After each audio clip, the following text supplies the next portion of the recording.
نہ ضبط دے نہ جلال دے، مجھے بس اتنا کمال دے۔ مجھے اپنی راہ پہ ڈال دے کہ زمانہ میری مثال دے۔ اگر یہ جاننا چاہتے ہو کہ تمہیں اللہ سے کتنی محبت ہے تو بس یہ دیکھ لو کہ تم کو گناہوں سے کتنی نفرت ہے۔ رات کی تنہائی میں خاموشی سے دعا مانگو تو لگتا ہے اللہ صرف میرا ہے۔ ہم نفرتوں کے اتنی عادی ہو گئے ہیں کہ محبت بانٹنے والے کو بھی شک کی نگاہ سے دیکھتے ہیں۔ اللہ کا بہترین بندہ وہ ہے جو اللہ کی مرضی پہ راضی رہے۔ سائل کو کبھی خالی ہاتھ نہ لوٹاؤ، کیونکہ وہ تم پر اللہ کا احسان ہے کہ اس نے اپنی مخلوق کو تمہارے در پہ بھیجا۔ سب کو معاف کر کے سویا کرو، زندگی کل کی محتاج نہیں۔ محبت اور اخلاق سے تبدیلی آتی ہے، نفرت اور بحث سے کوئی نہیں بدلتا۔ جو برا کہے چپ ہو جاؤ، جو ستائے صبر کرو۔ اللہ کی قسم ایسی طاقت بنو گے۔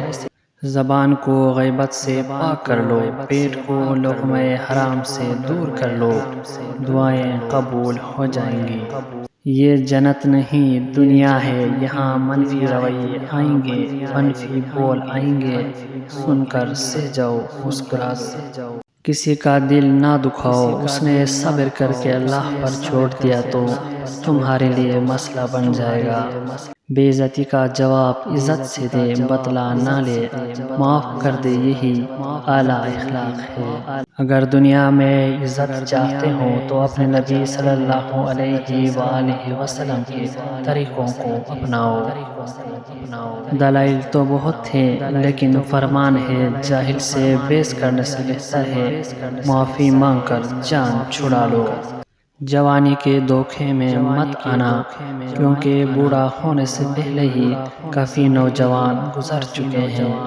بیٹی کی تربیت پر سب کچھ نہ لگا دے، تھوڑی انسانیت بیٹے کو بھی سکھایا کرے کہ یہ کسی کی نازوں سے پلی بیٹی کے ساتھ انسان بن کر رہے، جانور نہ بن جائے۔ عزیز دوستوں، امید کرتا ہوں یہ ویڈیو آپ کو ضرور پسند آیا ہوگا۔ اگر ویڈیو پسند آئے تو پلیز چینل کو سبسکرائب کریں اور ویڈیو کو لازمی لائک کریں۔ ملتے ہیں نیکسٹ ویڈیو میں، تب تک کے لیے اللہ نگہبان۔